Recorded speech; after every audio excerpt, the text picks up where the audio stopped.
Good morning and welcome. My name is Kenny Polcari. I am your host of the party, and here's what you need to know. The job market remains strong and investors continue to go all in. Treasury yields decline as stocks rise. The VIX suggesting that maybe, just maybe, stocks are a bit ahead of themselves, but we'll see. It's just in my gut. Oil rallies back strongly after last week's sell-off. And Tesla this morning under pressure as Lonnie considers a sale of personal stock. There's a whole story behind that. And New York City and Miami are now locked in a Bitcoin blockchain fight.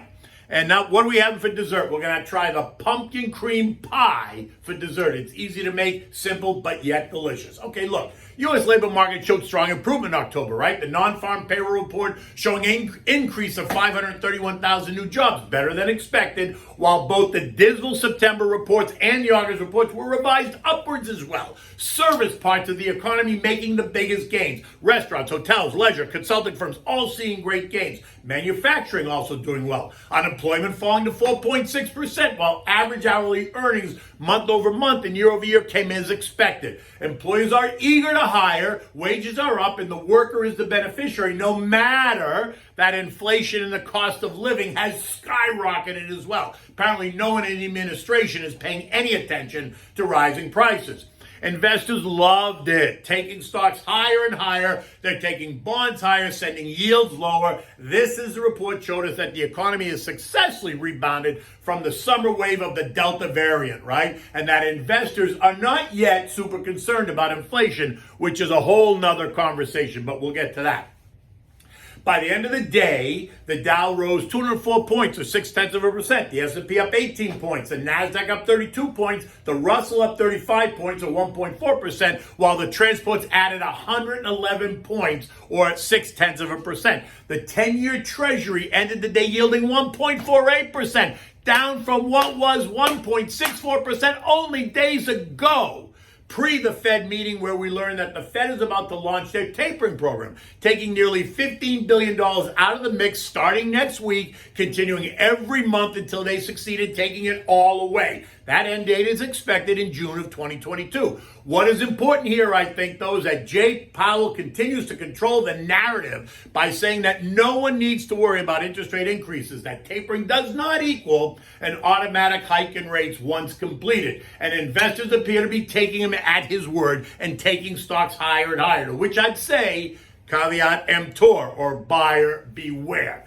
Energy, the XLE and Industrials XLI up 1.3 and 1% respectively. Even utilities, the XLU made the top three up 0.9% for the day. The value trade SPYV is up 0.8, while the growth trade SPYG ended the day flat. And what is something new, or at least much more part of the conversation that we should all focus on, is the ESG trade, right? The environmental and social governance trade. You can access exposure to this sector in a variety of ETFs. The EFIV is just one of them. It's the S&P 500 ESG ETF. The stock has been on a tear this year, up 30% year to date, and is now kissing new highs almost daily. It is something that long-term investors should consider as part of their portfolio. Other ETFs taking advantage of the space, which is global, includes offerings from BlackRock and iShares and Thornburg, Natixis, Vanguard, among others. And they all have a range of options depending on where you want to look for the ESG opportunities. In the end, though, they all have very similar holdings that include names that you all know: Microsoft, Apple, Tesla, Amazon, Facebook, Nvidia, JP Morgan, Home Depot, United Healthcare. Notice what you did not see, and there are energy names, which is a little bit curious to me, since the big boys like Shell, ExxonMobil, and Chevron have all announced big pivots into the renewable space in the years ahead as they realize the move away from fossil fuels and into renewable energy, which is a positive, right, from the environmental perspective. Surely these funds are going to have to begin to introduce these names into the fold at some point. I think sooner rather than later, but hey, listen, what do I know? The VIX, which is the fear index, has risen just a bit, but remains well below all three trend lines, closing at 1650 on Friday, right? It feels, though, like it's getting ready for a surprise hit coming from left field. This morning, it's up small, trading at 1672. It is now up 11% from last week's lows of 15. So it's just something to consider. That's all. It just feels like it in my gut, right?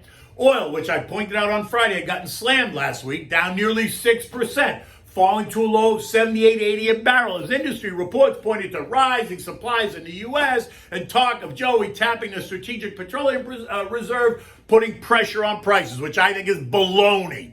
And then on Thursday afternoon, we heard from OPEC Plus, who announced that they're sticking to the plan. They are defying U.S. pressure to increase production and output by more than 400,000 barrels that we are already expecting. And that caused traders to take oil back up by the end of the week, ending the week at $81.26 a barrel. This morning, West Texas Intermediate is up another $1.24 or 1.5% at $82.51 a barrel, leaving it just $2 or 2.4% below its most recent highs. I think still on its way towards $100 a barrel.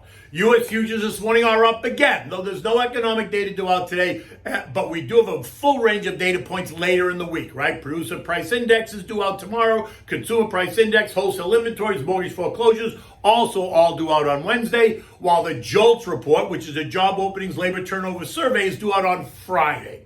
At 6:45 this morning, Dow futures are up 72, S&Ps are up 3, Nasdaq's up 3, Russell's up 7, right? Nothing dramatic, but they are up. And after the passage of the first infrastructure bill, watch for more of the industrial sector to continue to benefit. Caterpillar's up 4% in the pre-market this morning, and John Deere's up 1%, both expected to be big beneficiaries of this first spending bill, right? Roads, bridges, tunnels, infrastructure, that kind of stuff. Tesla quoted down more than 5% in the pre-market as it becomes clear that Lonnie's may have to sell 10% of his stock to meet his U.S. tax obligation of nearly $15 billion.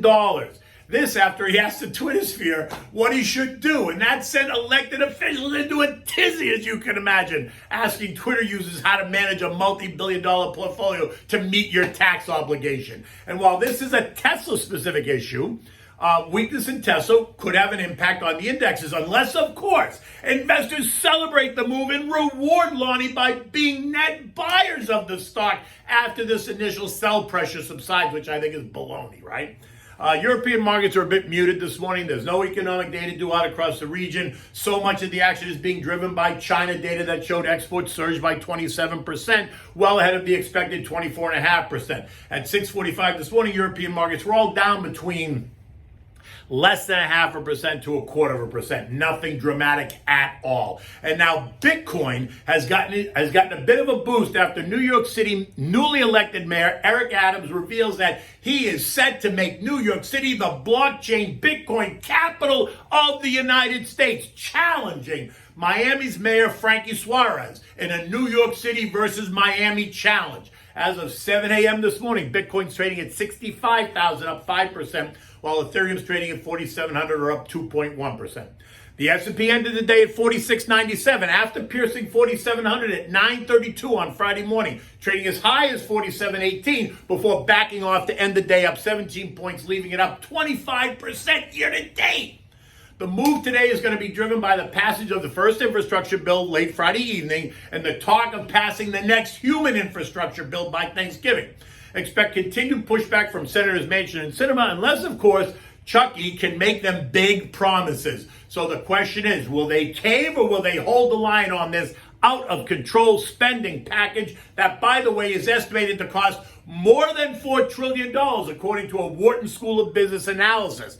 That is $2 trillion more than what they're telling us, as the usual sleight of hand continues to drive the discussion. While I pointed out that we're in the 4,400, 4,700 trading band, we have now pierced the upper end, and talk of S&P 4,800 by year end is now the target. Remember, you can text the word invest to 21,000 on your cell phone to get my digital business card. Feel free to download it, send me off an email or a text. I'm always happy to engage and talk about markets, planning, thoughts, concerns, ideas, anything that's kind of on your mind. You can follow me on Twitter and TikTok at Kenny Polcari, and on Instagram at KennyP1961. Okay, so Thanksgiving is coming. You know, I've been giving you some recipes to think about what you're going to serve, and today I'm going to give you a dessert recipe, right? So it's like a pumpkin pie, except this one's a pumpkin cream cheese pie. It's really, really good. But like all desserts, The measurements are very specific, right? Unlike the regular cooking that I do, I tell you a splash of this, circle of that, a couple of times around with the oil. You can't really do that with desserts, so you have to be very specific, right? So this is a simple pie to make, but you have to pay attention, right? Pay attention to the measurements, otherwise, you can really screw it up.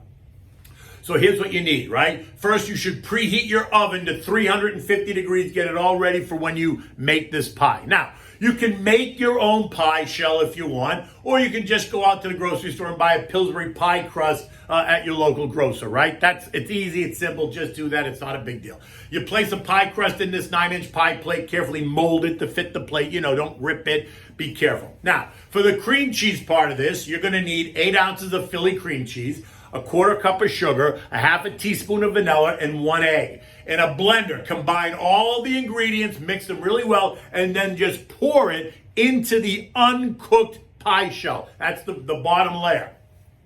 For the pumpkin filling, you need 15 ounces of pumpkin pie filling, a 1/2 cup of sugar, 1 1/2 teaspoons of cinnamon, a 1/4 teaspoon of ginger, nutmeg, and pumpkin spice. You need a cup of evaporated milk and 2 eggs. Now, in a large bowl, combine the first 6 ingredients, mix them well. Then add the evaporated milk and the eggs, and then mix until they're fully combined. Now take this and gently pour it over the cream cheese mixture that's already in the pie crust. Now, once you've done that, place the pie in the oven and bake it for 1 hour, 60 minutes, right, at 350 degrees. Remove it. Let it cool. You can even put it in the fridge after it cools a little bit right out of the oven. Don't put it in the oven don't put it in the fridge right out of the oven. Let it cool on the counter a little bit first, and then if you've got time, you can put it in your refrigerator and let it get cold, right? When you serve it, you should serve it with homemade whipped cream, right? It's just one of the desserts that you should have on your Thanksgiving table. In addition to, you're gonna have fruits, you're gonna have cheeses, you might have other pies, you might have key lime pie, you might have blueberry pie and ice cream, maybe you got biscottis, whatever. I mean, maybe you got pecan pie, or pecan pie and vanilla ice cream is always good. You can never go wrong with that. In any event, look, the week has started. It's Monday. You probably won't get another video from me until Thursday because we had a death in the family. So I'm taking tomorrow and Wednesday off to be with my family. In any event, the day is young. The sun is out here in Boca. The day is going to be beautiful. It looks like the market's okay at the moment. Take good care, and I'll see you on Thursday.